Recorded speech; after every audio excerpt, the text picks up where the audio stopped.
No, that's right. Right, we'll start again. Shit. Start again. Apologies. Right, okay. Let's talk about the fight with Anthony Fowler going against Smith. A big fight. Seems to be a little bit of a grudge there. Yeah. We've heard that Smith has said he's sort of like the top dog and what's going to happen to Fowler if he loses. Talk to us a bit about that. Yeah, it's one of those things, isn't it? You know, you just got to, like, there's a lot for Liam Smith to sort of lose in this fight, much less for Anthony Fowler to lose. So it's a gamble that obviously we're taking to step him up because he hasn't even won a British title, but we're stepping right up to a former world champion. But it's a very winnable fight for us. You know what I mean?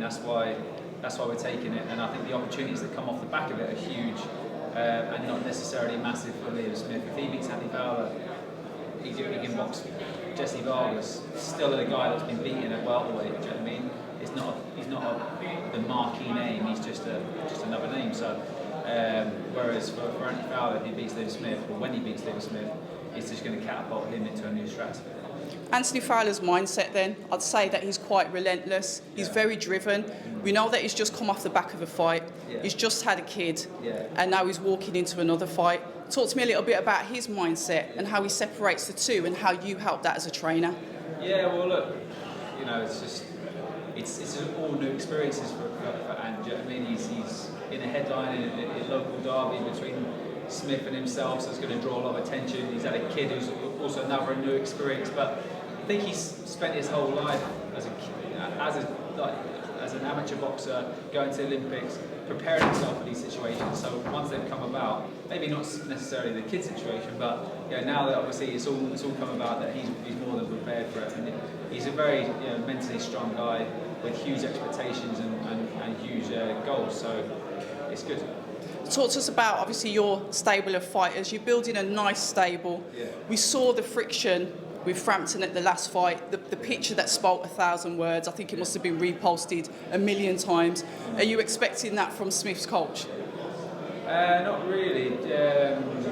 Jamie McNally, he's all right. He's quite respectful. You know, I've had Chris Smith box Glover about a year ago or something, a year and a half ago. So.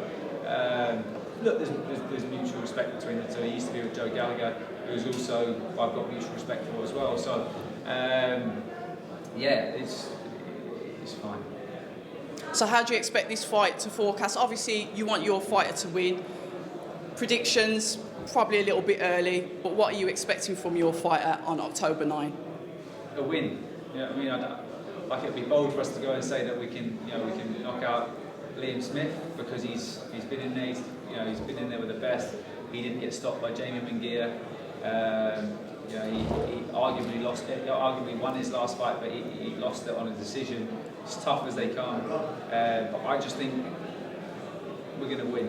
And then if the stoppage comes, it's fantastic. But I wouldn't be taking this fight if I didn't believe that Anthony Fowler could win it every day of the week.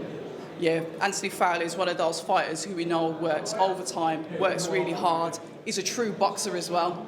So I'm looking forward to seeing him out there. Listen, I appreciate that you're busy. Thank you very much for your time, and hopefully I'll speak to you again soon. October Red Boxing, Shane Mcguigan, thank you very much. Hi, and thank you for watching October Red Boxing. Like, subscribe, and tap the bell for notifications. You can also find us on Instagram at October Red Boxing and on Twitter, October Red UK. And remember, at October Red, we stay ready.